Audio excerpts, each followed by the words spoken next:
నమస్తే welcome to Y news నేను కళ్యాణి స్థానిక లక్ష్మీదేవిపేటలో వెంచేసి ఉన్న శ్రీ శ్రీ శ్రీ కనకదుర్గ అంబిక అమ్మవారి శరన్నవరాత్రి మహోత్సవాల్లో భాగంగా అమ్మవారిని తెలుగుదేశం పార్టీ రాష్ట్ర కార్యనిర్వాహక కార్యదర్శి దాడి రత్నాకర్ అచ్యుత దంపతులు అమ్మవారిని దర్శించి ప్రత్యేక పూజలు నిర్వహించారు. ఈ సందర్భంగా అమ్మవారి సింహవాహనంపై ఊరేగింపును దాటి రత్నాకర్ అచ్యుత చేతుల మీదుగా ప్రారంభించారు. ఈ కార్యక్రమంలో అమ్మవారి పల్లకీ ఊరేగింపులో పాల్గొని అమ్మవారి పల్లకీ మోశారు. ఈ సందర్భంగా దాడి రత్నాకర్ మాట్లాడుతూ దసరా నవరాత్రుల్లో భక్తులందరూ అమ్మవారిని భక్తి శ్రద్ధలతో పూజించి అమ్మవారి కృపకు పాత్రులు కావాలని అన్నారు.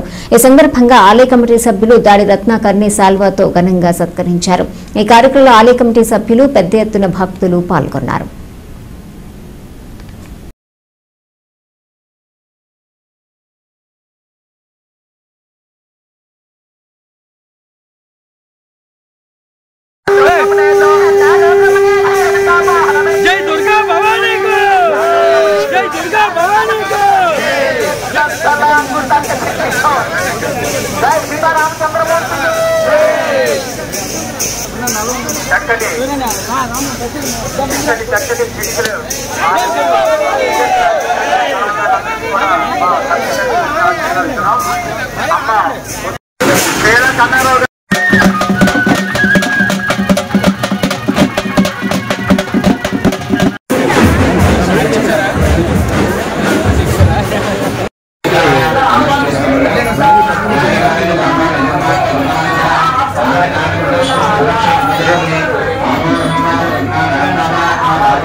దేవి శరన్నవరాత్రి మహోత్సవాలకు ఆహ్వానం.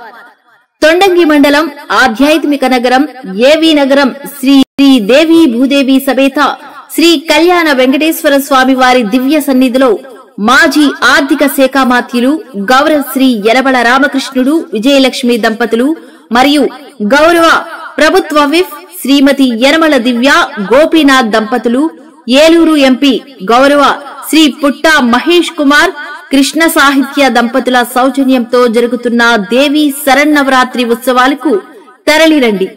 శ్రీ దుర్గాదేవిని దర్శించుకోండి. జగన్మాత కృపాకటాక్షాలు పొందండి. తొలి రోజు శ్రీ అమ్మవారి నిజరూప దర్శనం. 23వ తేదీన శ్రీ బాలా త్రిపుర సుందరి అలంకరణ. 24వ తేదీన శ్రీ గాయత్రీదేవి అలంకరణ. 25వ తేదీన శ్రీ అన్నపూర్ణాదేవి అలంకరణ. 26వ తేదీన శ్రీ లలితా త్రిపుర సుందరీదేవి అలంకరణ. 27వ మరియు 28 తేదీల్లో శ్రీ మహాలక్ష్మీదేవి అలంకరణ. 29వ తేదీన శ్రీ సరస్వతీదేవి అలంకరణ. 30వ తేదీన దుర్గాదేవి అలంకరణ. అక్టోబర్ 1వ తేదీన శ్రీ మహిషాసుర మర్దిని అలంకరణ. 2వ తేదీన శ్రీ రాజరాజేశ్వరీదేవి అలంకరణలో దర్శనమిచ్చే ఆది పరాశక్తిని దర్శించుకోండి. 29వ తేదీ ఉదయం 7:30 గంటల నుంచి సరస్వతి పూజకు విద్యార్థులు పిల్లలు తరలి రావాల్సిందిగా, కుంకుమ పూజలకు భక్తులు 50 మంది తరలివచ్చి జయప్రదం చేయ ప్రార్థన.